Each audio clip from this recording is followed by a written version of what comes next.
A new Mario game is out? Wonderful! I can't wait to break it in ways that will leave the developers wailing on the floor in fear and anguish. Now, that being said, I am a pacifist who cares about the well-being of all creatures. Yes, even generic video game enemies. Especially generic video game enemies. And with Wonder's powerful new abilities and greater emphasis on combat, some of the levels are literally just arena battles, there's no better time to put my moral superiority to the test. Can you beat Super Mario Bros. Wonder while saving every single enemy? In order to truly answer that question, we'll need to be a bit more specific by setting some rules. Boss fights raise a very obvious question. If I can't kill enemies and boss battles are required for progression, then this challenge is already dead in the water, right? Luckily, no, because the only required boss battles in this game are against Bowser and Bowser Jr., both of whom are shown to be alive in the ending cutscene.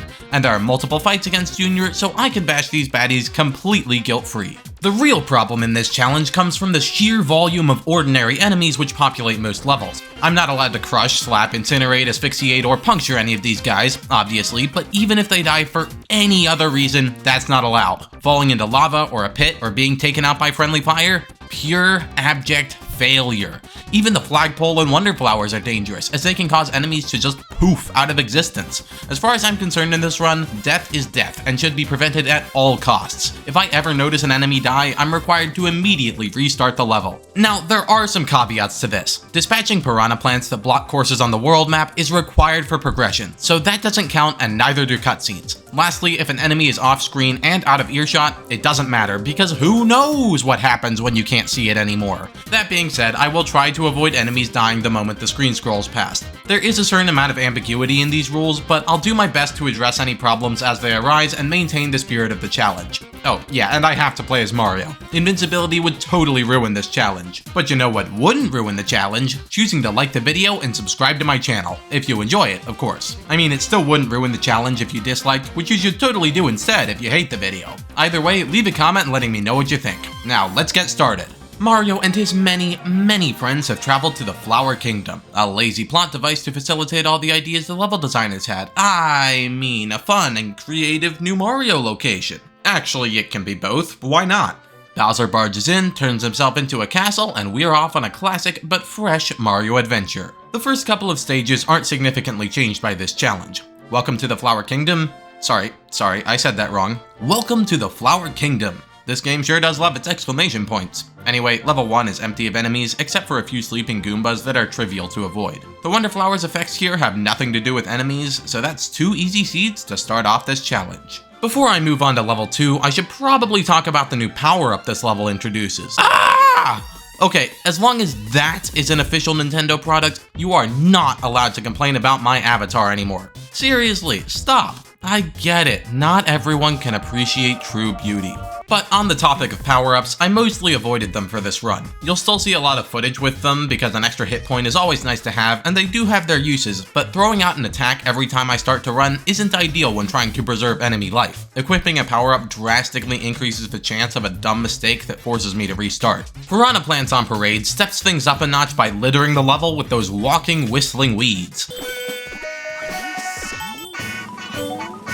I avoided collecting fire flowers to mitigate the menace of murderous misfortune, except when I did by accident, and just dodged around all the enemies. The Wonder Flower spawns a whole bunch of singing piranha plants, but they're still pretty easy to avoid. It's important to wait until they all disappear before I grab the seed though, because otherwise I'd be committing garden genocide. Hey, hold on, I can tell you're getting bored. Don't worry, it gets way more painful for me, starting right now with level 3, Scram Skedaddlers. This course is populated with birdos, but they're actually squirrels who shoot nuts. And they run away from the player. Who says Nintendo has no original ideas? Now, given that we're trying to avoid killing enemies, you might think that it's helpful for these guys to dash away, but it actually makes things a lot harder. Right at the beginning, there's a thing. I don't know what the canonical name for these are, but they are everywhere in this game, so I'll just call them trigger buds. This one causes a bunch of honeycomb blocks to fall from the sky, crushing our helpless squirrel friend. It's not hard to avoid, but it emphasizes the need for caution, as there are similar situations throughout the rest of the level. Also, for the first time, the wonder is off limits. A skedaddler skedaddles it around, but as soon as you touch the flower, Mario murders the rodent with his raw mustache power. I mean, invincibility star power, but it's basically the same thing, right? Even if you manage to avoid this, collecting the seed will delete its carrier from the space-time continuum, so that's a no-go. But all this pales in comparison to the flagpole, where a final cowardly chipmunk lies in wait, hoping to destroy my pacifist dream. It runs away from me to stand directly next to the goal, ensuring deletion as soon as I finish the level. Even standing directly inside of it isn't enough to make it turn tail, and while it's possible to stand on the base of the flag, there's no way to get there before the enemy has cornered itself, and trying to jump up just results in killing it via head stomp. At first, I was worried this challenge was over before it had even begun, but a solid half hour of attempts later, I was able to make the extremely precise jump onto the flag base and chase it to a safe distance before finishing the level. Woo! With that crisis averted, we're able to fly over to the Flower Kingdom mainland and get our first badge, the Parachute Cap. This thing is pretty useful, allowing me to climb up walls and jump much further, and will be my default badge for a solid portion of the run. Now the world opens up a bit and I get to choose which levels to attempt, which is super helpful as it allows me to avoid any levels that could ruin this challenge. First, I headed for the Hurry Hurry Break Time. Break time levels are essentially free Wonder Seeds in the context of this challenge, as they tend to just be short mini-games devoid of enemies, so I always completed them when I had the chance. Here Come the Hoppos is a more traditional platforming level, but the Goombrats don't walk off ledges, and the Hoppos are invincible, so carefully avoiding everything got me through and unlocked Wonder Token tunes for yet another easy seed. Bull Rush coming through introduces the recurring problem of enemies dispatching each other, which can be extremely annoying. However, it also lets me debut my super secret strategy for dealing with it. Run. Preferably fast. The sooner enemies are off screen, the sooner they despawn and can be removed from my moral calculations. This makes it pretty easy to reach the end, assuming you're not worried about getting the Wonder Flower. After the Wiggler race and a couple of badge challenges, all of which are totally free, I only needed one more seed to unlock the palace. Ignore that it says 12, I hadn't bought the one in the Poplin shop yet. For this, I headed underground to Angry Spikes and Sinkin' Pipes, where some poorly planned pipe experimentation on my first attempt led to Spike killing a nearby piranha plant. This was easily avoided the second time around, though. Now only the palace remains between myself and World 2, but it's actually nothing to worry about. Sure, enemies spawn in like there's no tomorrow, but moving fast got me past them without much trouble. The only tricky part is here, where a bunch of Goombas are being boneheads in more ways than one. I got out of there before I could watch any of them fall into the lava, and all I can hope is that they made some better life decisions without me around. Once I'd thwacked Bowser Jr. with my thick trunk, I retrieved the Grand Star, Royal Seed, and my powerful new plant friend... imprisoned? Absorbed one of Castle Bowser's 6 Cloud Piranhas. I don't know what's going on here. Now I found myself in the Petal Isles, which acts as a sort of hub area connecting all of the 6 main worlds, but has lots of its own levels and seeds that are required to progress and enter new worlds. I figured I'd tackle it all at once here, though, in order to avoid minor random levels interrupting the flow of the rest of the video, and its difficulty is definitely a step up from World 1. After stopping by the Poplin House for a free Wonder Seed, I beat the Dolphin Kick Badge Challenge and headed over to Leaping Smackerel. The Wonder Flower there is disallowed, and the level itself is a bit more hazardous when you can't throw the fire that's provided, but otherwise it's nothing to worry about. That took me to Rawbird Cove, a required level, but everything I just said about Leaping Smackerel applies here too. Bluebird Roost is a nice, clean platforming level, although I can't use the Bubble Flower here, as bubbles are absolutely deadly to the local avian population, so I can't just be tossing those out every time I start to run. And I don't know about you, but we like birds here. I gave the next badge a good old dolphin kicking and didn't kick Wiggler because that would be mean, but I still smoked him in our swimming race. Downpour Uproar is a nice easy course that I beat on my first try. And finally we get to the Jewel Block Cave. Let's go! Now we have the Drill Mushroom. Out of the game's 4 power-ups, this is absolutely the most useful one. It allows me to hide from enemies underground and travel on the ceiling, so I'll be using it a lot in the later worlds. Here, though powerful, it doesn't trivialize the entire level. Spinies constantly patrol the ceiling and drop down when I'm in range, forcing me to jump on them to stop before they fall down a pit or hit each other.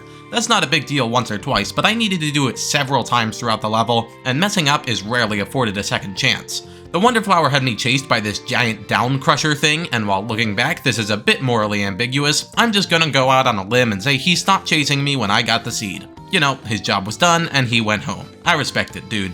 Oh no, we've arrived. The very first airship level of the video, and things are not looking pretty. For starters, it's an auto-scroller, which means my usual strategy of move fast and don't break things doesn't apply here. Instead, I move slow and try desperately to avoid everything. Except I can't. The dumb Mecha Koopas in this level will walk straight into the pits of doom if I don't stop them by stunning them. That means almost every time I see one, I need to jump out of my Lakitu Cloud, stomp on its head, then jump back in and continue.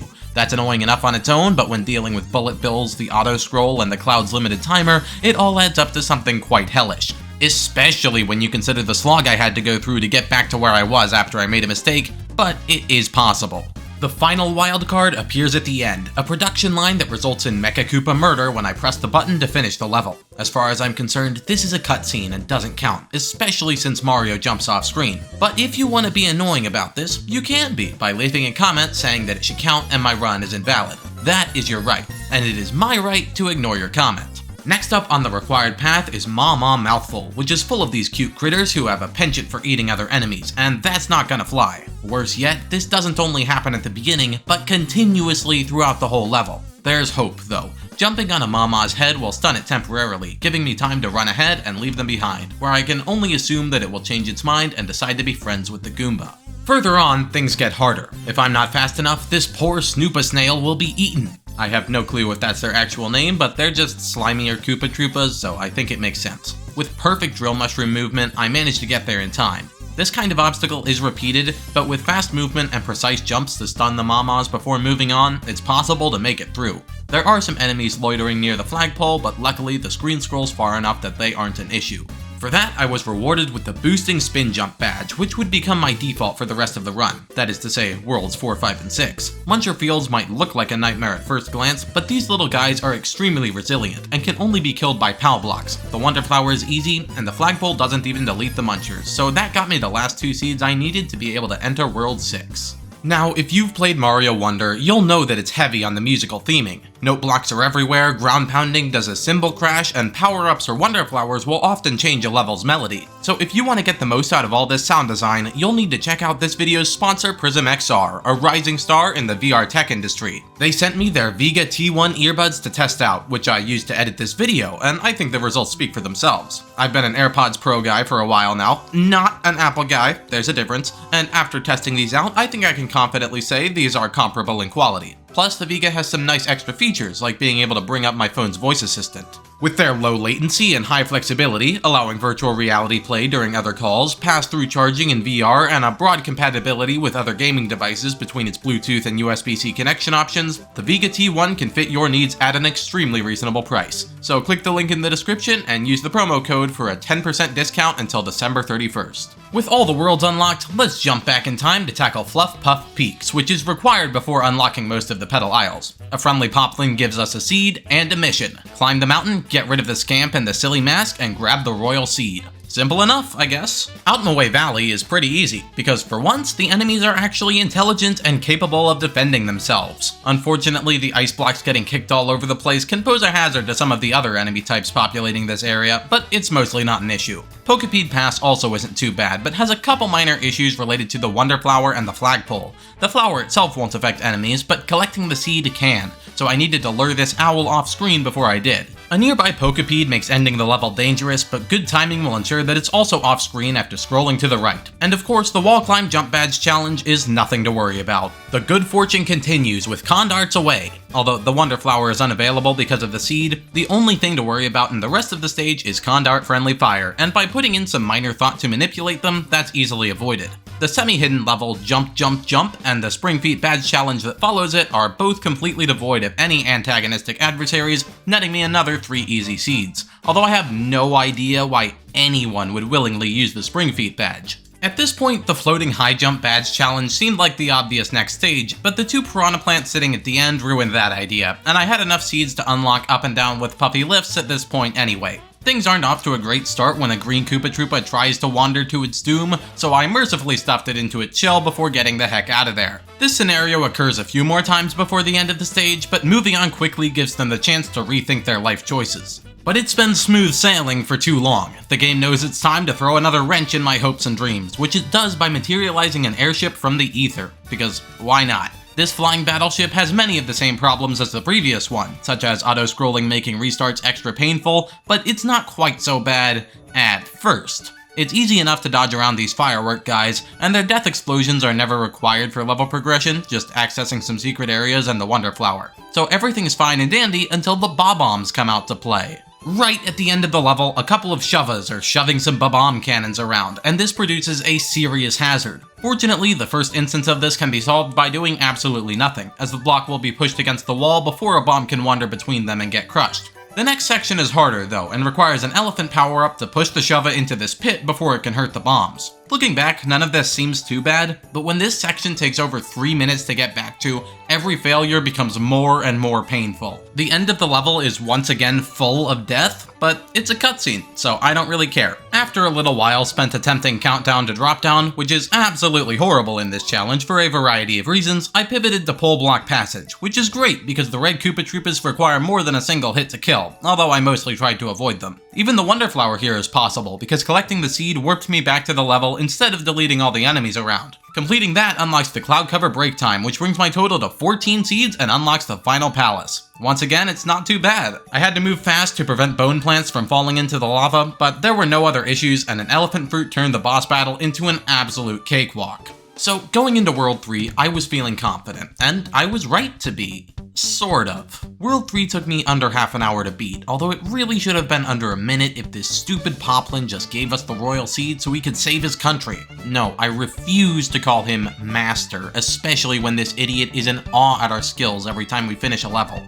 No, they aren't trials, they're easy. Making this video was a trial. Everything was simple until the first required course, a crouching high jump badge challenge. But I wasn't worried, badge challenges had been dead easy so far, and this was looking the same until...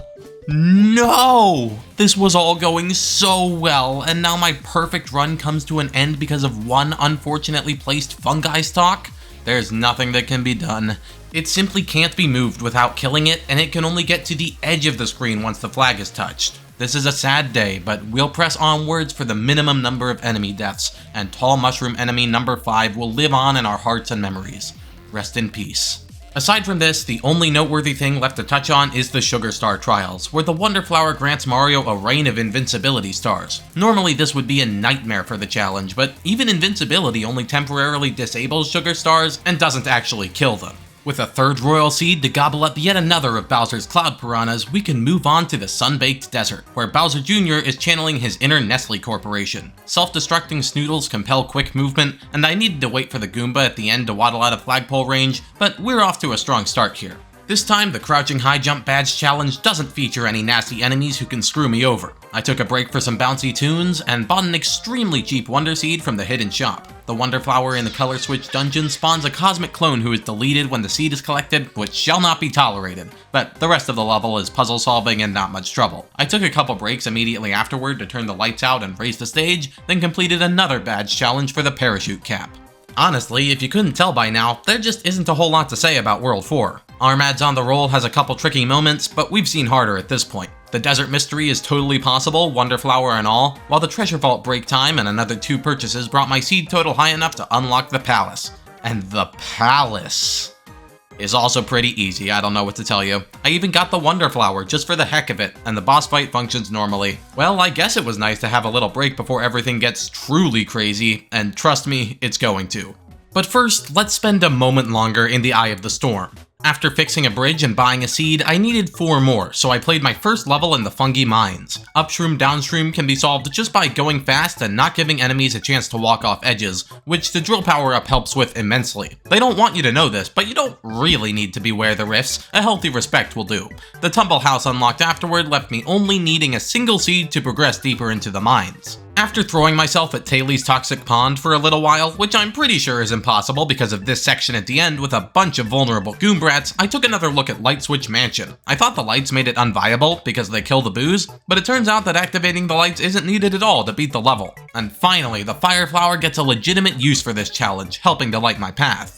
With that, I've unlocked Wubba Ruins, which is full of goo. Oh, it's so gooey. Making sure the Wubbas aren't hurt by the Crushers is actually pretty easy, all things considered. The Wonder Flower introduces rejected Mario Odyssey capture number 43, Blob Mario. He's a blobby little guy, he can slide along walls and squeeze through tight gaps. Very fun. That lets me unlock the Grappling Vine badge, which will probably never be useful, and move on to the Swaying Ruins. Unfortunately, here's where I have some more bad news, because this is not at all a normal level. Its main exit is actually a secret exit that goes nowhere. It just spits you back out of the level like you didn't even play it. Instead, the real exit has the player take a secret door and then get the Wonder Flower.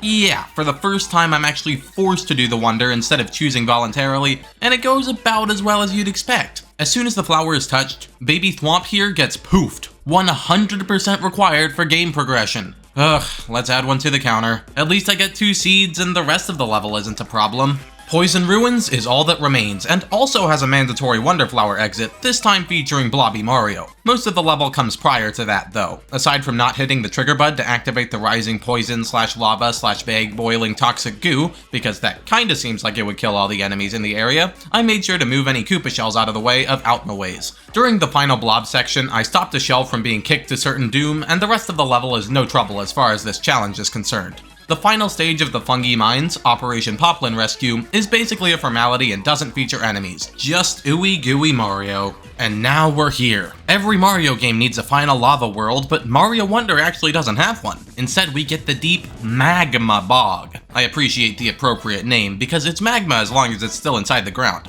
Close enough to lava, I guess. And this burning sensation will prepare me for the challenge's final gauntlet of true torturous insanity. Thankfully, even though this is easily the hardest world so far, there are tons of free Wonder Seeds handed out via the Deep Magma Bog observatories, which cuts down on the total number of levels I need to beat. I started with the Floating High Jump 2 Badge Challenge, and like most badge challenges, it's pretty easy. The only tricky part is in the middle, where the player is meant to kill this piranha plant so they can safely jump to the other side. As long as you still have the super mushroom from the last checkpoint though, damage boosting is totally an option. Afterward, I paid a Poplin to break the nearby rock so I could reach the second observatory, although why Mario can't just jump over this thing is anybody's guess. But I can only ignore the critical path for so long, and where the Rumbas rule blocks access to most of the world. And you can see from the very start of the level why that is not ideal. However, it is possible to knock the Rumba away and quickly run away before any spiny carnage can ensue within my field of vision. After that, moving fast is a necessity. Rumbas are a danger both to themselves and others, and I don't want to stick around and be held liable in the case of an unfortunate accident. That's difficult, but it can work until the very end of the level, where an infinitely spawning Rumba pipe makes avoiding such accidents completely impossible. I'm not going to let this dream die just because a certain section of a required level is impossible though. At least, not for the third time, because where the Rumbas rule actually has a secret exit. It requires the drill power-up though, which is inaccessible as long as I have to speed past the opening bit, so I went back to Upshroom Downshroom in order to get one. This makes the level easier in general, since Rumbas won't start to roll if they can't see you, and also unlocks a secret badge challenge, so I ended up with more seeds than I would have if I beat the level normally. The Wonder Flower is locked inside a Rumba, which I obviously can't kill to access. Next, 2 levels block my progress in either direction, so I decided to tackle the airship. At first I was worried given how long the previous ones had taken me, but this one is genuinely way easier. Part of that is because the Mecha Koopas can fly now, which means I don't have to worry so much about protecting them, although they are still dumb enough to fly into the flamethrowers all over the level, so you win some, you lose some. Because I've been somewhat starved for seeds so far in World 6, I decided to make things even harder by getting the Wonder Flower. This summons Castle Bowser to shoot guided missiles at you, but those can also hurt enemies and break the level, giving me an additional problem to deal with. Aside from drawing Bowser's fire away from enemies, the most crucial moment comes when I decide not to hit this switch. Doing that will change the track and let the lava bubbles follow me, and then it's basically impossible to keep them safe, so I jumped over the wall instead. Getting the seed makes Castle Bowser disappear, but we know he survives to the end of the game, so I'm not counting that as a kill. The end of the stage puts flying Mecha Koopas in harm's way, but I quickly disabled the massive flamethrower to protect them, then triggered the cutscene to finish the level. That lets me move on to Hot Hot Hot, where funnily enough the new Hot Hot enemies aren't a problem at all. Instead, the difficulty lies in these burning stone blocks, which are permanently deactivated whenever they're touched by water. Given that they have eyes and expressions, I think calling these guys enemies is a pretty safe bet, so I just moved fast and avoided picking up any water jugs. After a quick pit stop at yet another observatory, it was time for a wavy ride through the magma tube. While it's a pretty short level that really isn't very difficult, the opening section presents some major issues, 3 to be exact. While riding on these platforms, 3 fire spikes will drop down to join you, and while they're no trouble to hide from with a drill mushroom, all of them are unceremoniously dumped into the magma before the checkpoint. So it's time for you to meet my new best friend, Fuzzy Beetles. These guys are perfectly fine with taking a dip in molten rock, so I can bounce across them to reach the checkpoint before a single spike can spawn. The Rargs found in the ruins, where else, are a curious case for pacifism. Whenever they see the player, they'll leap forward, crashing into the nearest obstacle and quickly dissipating. While that might seem like a cut and dry case of enemy death, it only takes a few seconds for them to reform, presumably from the remnants of the previous one that were floating around in the air. So I'm not gonna count these guys. However, that doesn't give the level a free pass. Narcissistic blocks, which only appear when the player looks at them, are everywhere and can pose a serious hazard to enemies. The green Koopa at the start will fall to his doom if you don't prevent him, and the red Koopas who follow might be walking on unstable ground. The last big problem are the buzzy beetles after the checkpoint, who will get mercilessly deleted if in the wrong place at the wrong time, but waiting a bit will allow them to get out of the way. The Wonderflower poofs a nearby Rarg, so that's off limits, but otherwise the level can be beaten guilt-free. I followed that up by purchasing a seed and grapple vinding another badge challenge. Pull, turn, burn is relatively easy, especially with a drill mushroom to hide from enemies, although the Wonderflower poofs a poor, innocent sleeping Goomba. After the 4th observatory, I only needed a single seed to unlock the palace, so I turned to the Dragon Boneyard, but the biggest obstacle I faced here was my drill hat. That was still a bigger obstacle than the final palace though, which was a rare first attempt completion. So we've arrived at Bowser's Castle. I mean, Castle Bowser. With only 5 levels left and the counter still at 2 enemy deaths, I felt pretty confident, although a little scared about what lay ahead. Turns out I shouldn't have been. Confident, I mean. Fear was definitely the correct emotional reaction. Luckily, I now get to talk about my absolute favorite level, Missile Meg Mayhem. Even though this level took me over an hour, finally completing it was so incredibly rewarding because it features the most awesome strategy in the whole challenge. Here's the problem. The entire level is based around riding Bullet Bill's cousins across large gaps, but every time I jump on top of a Missile Meg, its engine fails, eyes get crossed, and it falls into the void. That looks like death to me, so I needed to find a way to complete the entire stage without ever riding one. At first, it looked like the exclamation block badge would trivialize everything by letting me walk across, but the second section isn't so kind, which left me only one option: jumping across. And the stage is kind enough to provide the perfect power-up for the job, the Bubble Flower. This thing isn't just stylish. The bubbles you can blow are normally a hazard for pacifists, but they don't affect Missile Megs, allowing me to make use of its other big feature, bouncing off bubbles. This sort of lets me make my own platforms, and with the boosting spin jump badge to give me some extra leeway, it's possible to make it across the first gap. Then I had to wait for the Megs to despawn because otherwise they'd crash into each other. The second gap is even harder and requires 2 mid-air bounces to work. Learning this tech was hard. Like I said, finally getting the perfect run took me more than an hour, but reaching this final area was so worth it. I had to move fast again though, because otherwise more missiles would spawn that the flagpole could delete. The high voltage gauntlet gave me a brief respite from all this by being exceptionally easy, but is immediately followed by the absolute hardest level in the entire challenge. Say hello to Evade the Seeker Bullet Bills, but not like a friendly greeting, more of a I never wanted to see you again, but I ran into you at the grocery store and society demands I talk to you instead of strangle you kind of situation. So, hello? Right from the beginning, the problem becomes clear. Seeker Bullet Bills will orient in the direction of the player, then fire themselves with no regard for their own safety or their brethren. And while it's possible to prevent any serious damage in the intro, we're then forced to enter the level proper. This is bad. Really, really, really bad. I wish I could tell you there was a way to get past this section without a single enemy death, and I actually can. The invisibility badge prevents the Seeker Bills from ever firing at me, eliminating the chance of collateral damage.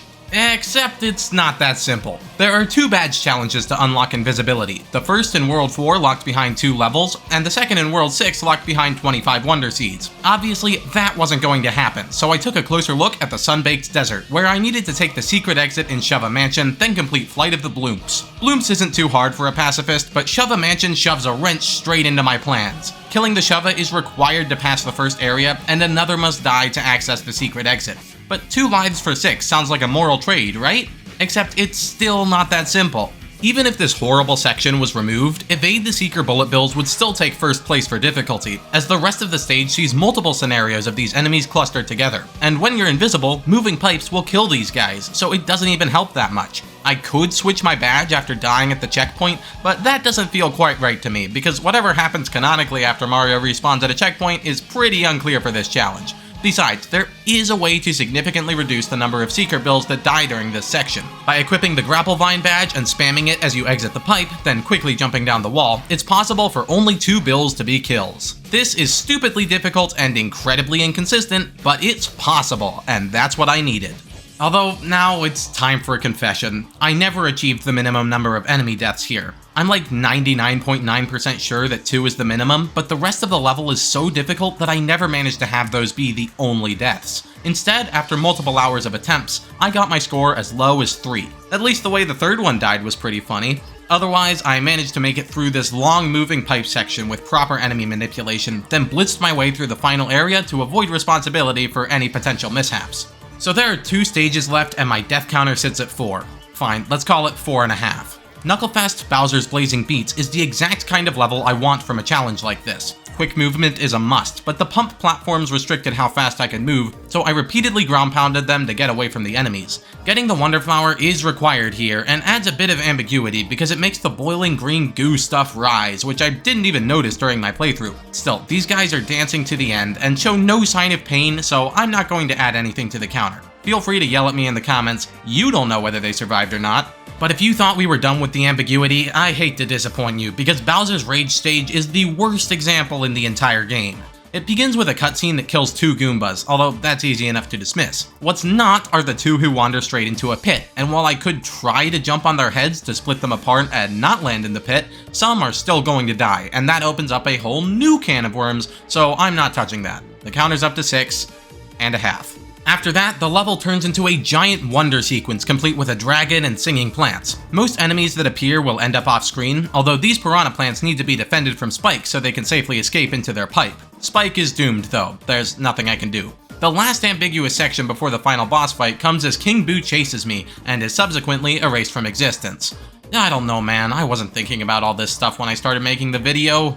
The fight itself isn't hard at all, but it sure does dump a bunch more ambiguity soup on top of this entire challenge. Not the most satisfying way to end things, I know. Fiery Piranha Plant musical notes is, well, it's not a sentence I ever thought I'd say, but so many are forced to dissipate here by being shot toward the ground that it would more than double my entire score to count them all. So I'm calling it, they're fire. Fire is not alive. The only type of death you're looking at here is heat death. With one last stomp to end Castle Bowser's reign, we find ourselves with a final, fuzzy minimum enemy death count of 8.5. It's not the 0 that my morally perfect heart dreamt of, but at least it's in the single digits, and I absolutely cannot wait to watch all of you argue in the comments about what should and shouldn't have counted here. I did my best, and as far as I'm concerned, that's the end of it. Rest in peace to Fungi Stalk, Baby Thwomp, Seeker Bullet Bill Brothers, Large Goombas, Spike, and King Boo. My condolences to your families.